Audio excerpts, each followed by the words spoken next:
जलते घर को देखने वालों, फूस का छप्पर आपका है, आग के पीछे तेज हवा है, आगे मुकद्दर आपका है। और उनके कत्ल पे मैं भी चुप था, मेरा नंबर अब आया, और मेरे कत्ल पे आप भी चुप हो, अगला नंबर आपका है।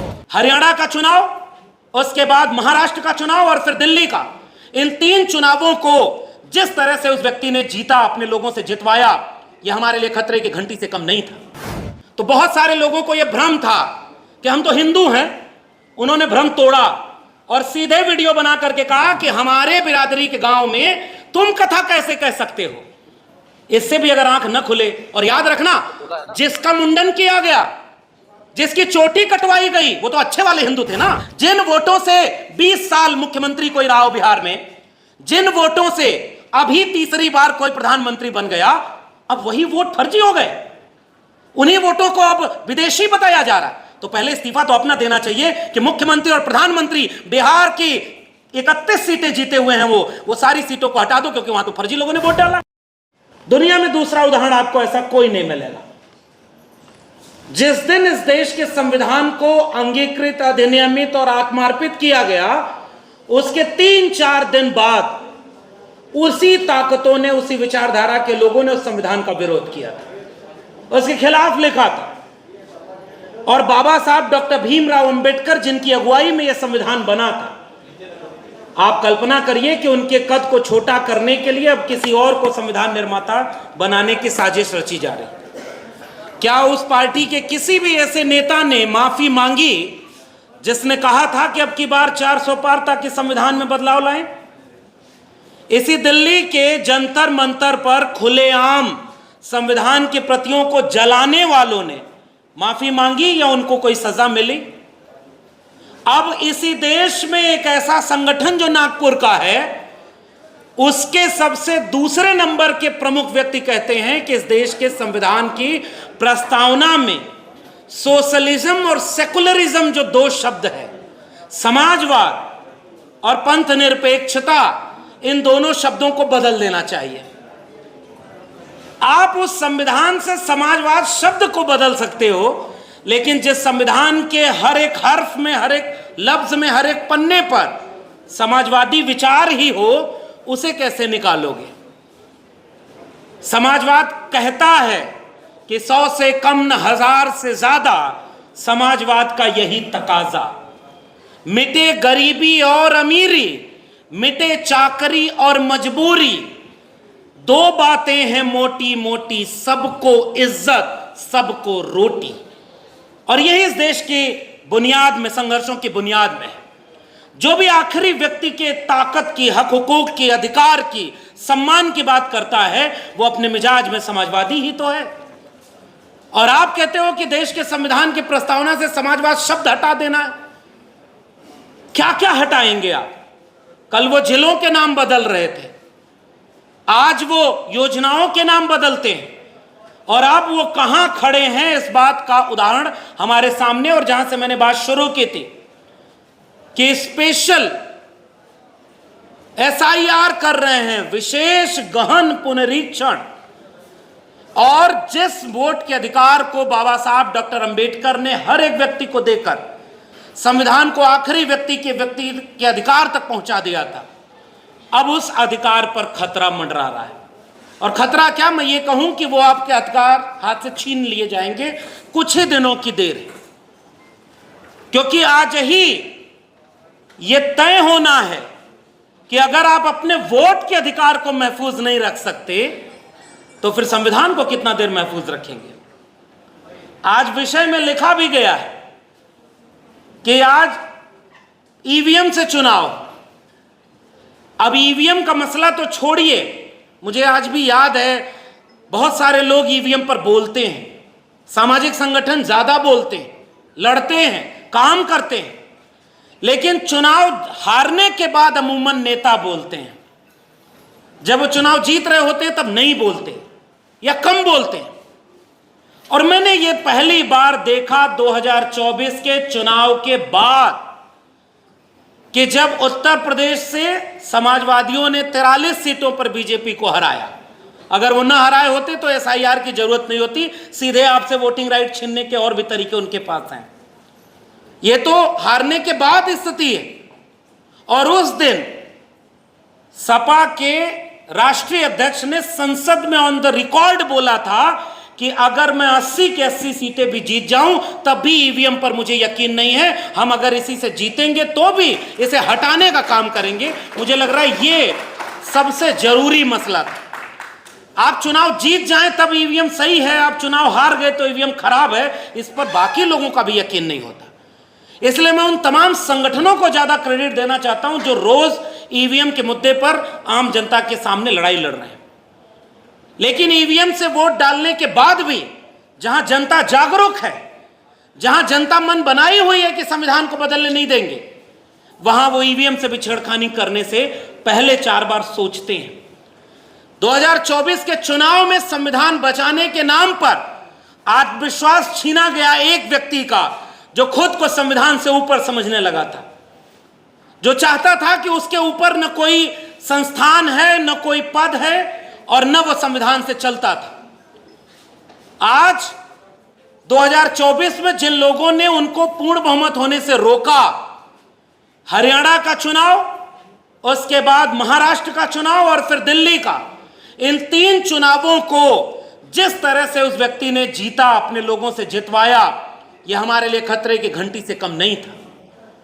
सब जानते थे कि जिस हरियाणा में उनके प्रत्याशियों को गांव में घुसने नहीं दिया जा रहा था, वहां जो उनकी सरकार है। कैसे संभव हुआ यह? महाराष्ट्र में नोटबंदी का सारा काला धन जो स्विट्जरलैंड में 2 गुना से 4 गुना हो गया, 100 दिन मुझे दे देना, मैं 100 दिन में अगर काला धन न ले आया तो जिस चौराहे पर बुलाना, अब तो कोई चौराहा ही नहीं छोड़ा, आप बुलाओगे कहां उसको? झोला लेके चल दिया विदेश घूमने के लिए। और जब जरूरत पड़ी इस देश को कि बाकी देश खड़े हों, दुनिया का कोई देश खड़ा नहीं हुआ। इतना बड़ा संकट, तो फिर इतना झोला लेके घूमते किस बात के लिए रहे? ये सवाल पूछेगा कौन? संसद में पूछा जाता, संसद में वो है ही नहीं। महाराष्ट्र के चुनाव में खुलेआम वोटों को लूटा गया और अब तो नेता प्रतिपक्ष यहां तक बोलते हैं कि हमारे पास सबूत है, जितने लोग वहां की जनसंख्या में नहीं उससे ज्यादा वोटर हैं। आज भी उनकी सरकार वहां चल रही है। नोटबंदी के पैसे से पार्टी तोड़ी, विधायक तोड़े और पूरी पार्टी को तहस नहस कर दिया, जो नहीं झुका, जो नहीं डरा। उसके बाद में उनकी सरकार है। दिल्ली में यहां के लोग कहते रहे कि यहां वोटर लिस्ट में धांधली हो रही है, आज दिल्ली में भी उनकी सरकार है। और जो लोग ये कहते थे जहां झुग्गी वहीं मकान, दिल्ली में झुग्गियां तोड़ तोड़ के बीजेपी वाले अपना काम कर रहे हैं। ये बात खुल के कहनी होगी। जितना आप विषय रखे हैं, आप अपने लोगों को अगर ये बता नहीं पाएंगे कि इन सब का खतरा आया किसकी वजह से और आज किससे लड़ना है, ये बात तो साफ साफ कहनी होगी ना। और इन 3 राज्यों में चुनाव जीतने के बाद बिहार में उन्होंने ऐसी प्रक्रिया ले दी है कि गरीब, कमजोर, मजलूम और खासकर दलित, पिछड़े लोगों के अब वोटिंग राइट भी उनसे छीने जाने की कोशिश की जा रही। और लोकतंत्र की हत्या के लिए इससे बड़ा काम कोई नहीं हो सकता। जिन वोटों से 20 साल मुख्यमंत्री कोई रहा हो बिहार में, जिन वोटों से अभी तीसरी बार कोई प्रधानमंत्री बन गया, अब वही वोट फर्जी हो गए। उन्हीं वोटों को अब विदेशी बताया जा रहा है। तो पहले इस्तीफा तो अपना देना चाहिए कि मुख्यमंत्री और प्रधानमंत्री बिहार की 31 सीटें जीते हुए हैं, वो सारी सीटों को हटा दो, क्योंकि वहां तो फर्जी लोगों ने वोट डाला। अब आप सोचिए 2025 में देश खड़ा कहां है? आप उनके झूठ पर भी पब्लिक में कोई डिबेट हो तो बता दीजिए, इंटेलेक्चुअल्स में कोई डिबेट हो तो बता दीजिए। जो बोल रहा है वो कितने थोड़े से लोग बचे हैं, वो इस तरह की गैदरिंग में अपने ही लोगों को समझाते हैं। कुछ हमारे यूट्यूबर्स साथी हैं, क्योंकि वहां टेलीविजन पर तो बैठा के दिखाया जा रहा है, वहां कोई मुद्दा नहीं है। वहां मुद्दा यह है कि कोई फर्जी कथावाचक कैसे, पाखंडी कथावाचक भी कैसे विद्वान और धार्मिक व्यक्ति बन जाएगा। फूल बरसाने वाले मुख्यमंत्री पर डिबेट होगी, उनकी डिबेट में यह दम नहीं है कि वो ये बात सवाल के साथ करें कि चंद महीने बाद जहां राज्य में चुनाव है, वहां आप कैसे इस तरह की प्रक्रिया कर रहे हो कि लाखों लाख लोग वोट से बाहर जा रहे हैं। और उन तमाम तरह की साजिशों में केवल विपक्ष बोल रहा है। बिहार में आज क्या हुआ विधानसभा में, अगर आपको न पता हो तो जाकर देखिएगा। वहां सत्ताधारी दल के लोगों ने चर्चा नहीं होने दिया और कोई अखबार इस तरह की खबर अब नहीं छापेगा। तो ये वोटिंग अधिकार ही नहीं रहेगा, तो ईवीएम से चुनाव कराओ या बैलेट पेपर से।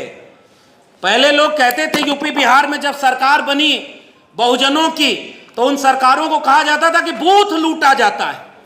आज आपके सामने आपका बूथ लूटा जा रहा है, आपका वोट लूटा जा रहा है, और फिर भी यह कहा जा रहा है कि जनता हमें चुन रही है।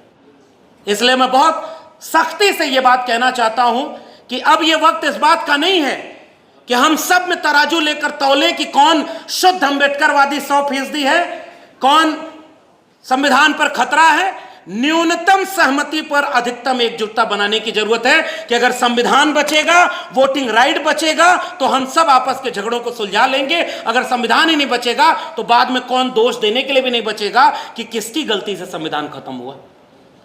इसलिए मैं ये बात साफ कह रहा हूं कि बिल्कुल ट्रिगर अलार्म है हमारे सामने, क्योंकि बिहार में अगर ये कामयाबी हो गई और इसी प्रक्रिया से अगर वोटिंग, भाई नागरिकता साबित करना और नागरिकता देना जिस चुनाव आयोग का काम ही नहीं है, वो नागरिकता आपकी तय कर रहा है।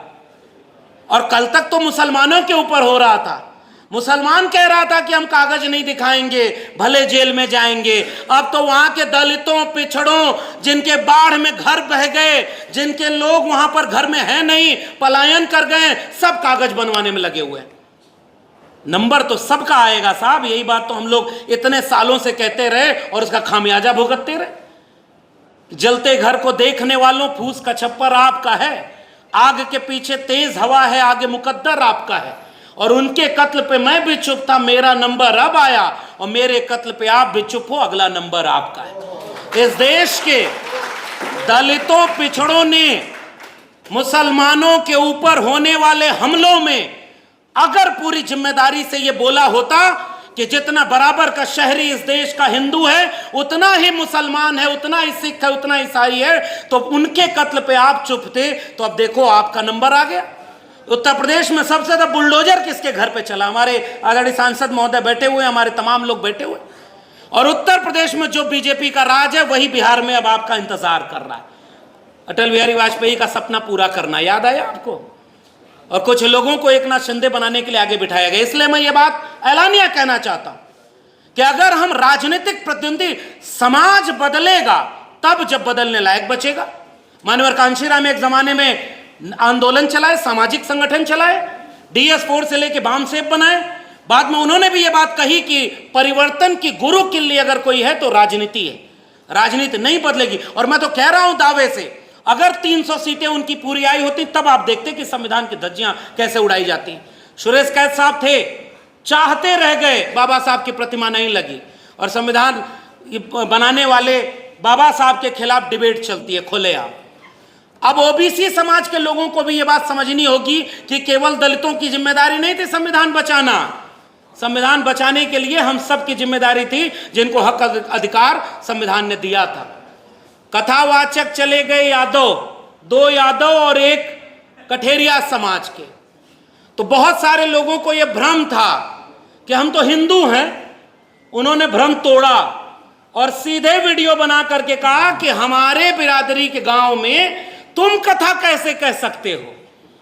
इससे भी अगर आंख न खुले, और याद रखना, जिसका मुंडन किया गया, जिसकी चोटी कटवाई गई, वो तो अच्छे वाले हिंदू थे ना, वो तो उन्हीं के परिभाषा में थे। उन्हीं के ऊपर FIR दर्ज हो गई है और उन्हीं को पुलिस खोज रही है कि जेल में बंद कर। अब तय करो कि उनकी परिभाषा में आप हो कि नहीं हो, क्योंकि उनकी परिभाषा नागपुर से तय होती है और नागपुर की परिभाषा में संविधान सबसे बड़ी बाधा है। और उनके ये छुट भैये जो कथावाचक घूमते रहते हैं, अजीब अजीब कहानी सुनाते हैं और टेलीविजन चैनल वाले बुला करके पाखंड फैला रहे हैं।